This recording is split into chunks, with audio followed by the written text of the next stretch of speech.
Hello everyone! I'm just going to do a real quick recap of what we're going to touch base with students in person about, and I wanted you to be in on that conversation. So just take a listen. So we had them start off the day with writing down the formulas for a rectangle, a parallelogram, and a triangle to keep them all straight, and then to draw one of those shapes and label length, width, or height and base depending on the shape. So I'm going to do that real quick just so you've seen it. If you want to pause and try it on your own first, you're more than welcome to, and then you can check, but just make sure you know these three. So I've got a rectangle, okay, I've got a parallelogram, I've got a triangle, and it doesn't matter whether you draw a right triangle or I could even draw a triangle like this. It just might change where my height looks a little bit. So I know for a rectangle, that formula is going to be area equals length times width. Remember, when the letters are next to each other, that just means multiplication. So length times width. So that means I'm going to have a length and a width. I'm just putting a little curl on my L so that you know it's not a 1. Versus a parallelogram, I know is area equals base times height. Very similar to length times width with a rectangle. The only difference is we have to draw in the height on a parallelogram. I could draw it there. I could draw it anywhere as long as it's going from top to bottom on the shape. So I got the base here. I could also say the base is up top as well, but I got base and height, so I'm labeling my parts there. And then for a triangle, really important, it is still base times height, but you have to remember to divide by 2. That's what that fraction bar means, is divide by 2. I could also think of it as 1/2 base times height. Either one is acceptable.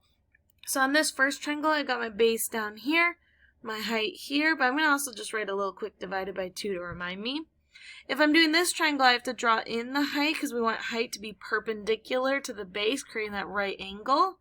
Right, like how we have a right angle here, we have it here. We already have that on rectangles.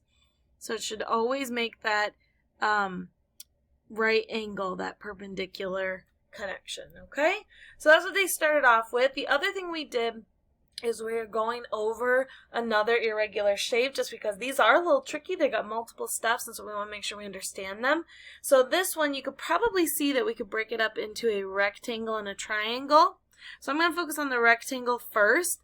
I see that the rectangle has a length of 8 and a width of 5, so I'm just going to do 8 times 5 because we know it's length times width for a rectangle.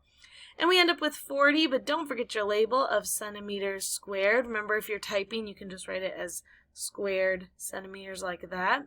But make sure you pay attention. It's sometimes centimeters or inches or meters or whatever, okay? Now I'm going to look at my triangle here, and I can see I have a height of 5 because they labeled that, but they did not label our base here. Okay, so I got to figure that out, but they gave us information to help with that. So I know I've got a length of 8 for this whole side, and then I know that part of it is 1 centimeter here and 2 centimeters here, so together that's 3. So if I do 8 minus 3, I end up with 5, so that is what my base is going to be as well, as 5 centimeters, because 1 plus 5 plus 2 altogether equals that 8 that's on the other side. So for the triangle, I have to do 5 times 5, but remember, so important is to divide by 2. So I know that 5 times 5 is 25. But don't forget to divide by 2, and then you can use your calculator if you need to. Some of these you might know in your head. Sometimes you might have to use your calculator. Feel free to do that because you will be able to use that on your assessment. So I know 25 divided by 2 is 12.5. The last step to do is add it all together. So 40, and again, use your calculator if needed, plus 12.5. Make sure you line up the decimals if you're writing out like this. But when I add that up, we end up with 52.5 centimeters squared. Okay, so that was our answer for this one. I hope that's helping you continue to practice those. So here is what one other thing to mention. We did give you feedback on that exit card from Friday, so here are the steps to remind you how to do that. If you want to pause the video and do these steps as I'm explaining it, that's totally fine. But please go and take a look at your feedback because you need to know how did you do on that before that assessment on Thursday, so you get some feedback as you go. So you first go to Gmail, like you've probably done before. If you're not sure, just type in gmail.com, and you should be able to sign in with your school account. In your email, and I know you might have a lot, so you might need to search for it or scroll through, but you should find an email that is about your exit card. It probably starts off with score release, is probably the beginning of it. It says score release and probably says area exit card, something like that. If you're not sure, you can always type in the top where it says search to do and type something like that, like area exit card or score release. You should have one from every exit card you've ever done with me because I always release the score back to you. Now that score is just telling you which ones you got right or wrong. Okay, so don't worry about it. It's going in just as a did you do it or not, so don't worry about the score, okay? But then what you want to do is once you find that email, open that email and click view score. That's how you can see all the answers, both what you said and the answers from me, and the feedback. Okay, so make sure you look through each question, scroll through the whole thing because you should see feedback as you go. Okay, please read the feedback. Now you're not going to have to discuss with Miss Peoples, that's what we're doing in class, but please make sure you look through that. If you have any questions, ask. Okay, and the correct answers are listed there. There's multiple ways you could have typed this, so that's why there might be multiple answers, but they all mean the same thing.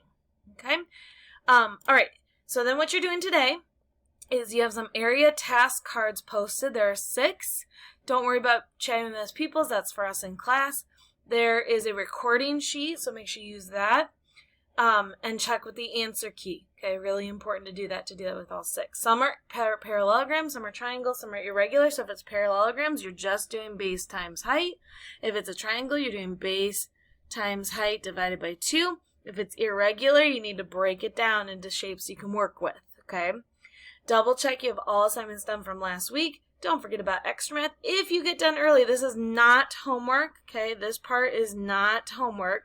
But if you get done early, you can, or if you want more practice, not done early. If you want more practice, you can do IXL, any of these, FF 4, 6, 11, or 12. I have those on the assignment portal as optional, so feel free to do that. This is all to prepare for your area assessment on Thursday, okay? Good luck. If you have any questions, please ask. Otherwise, get those task cards done.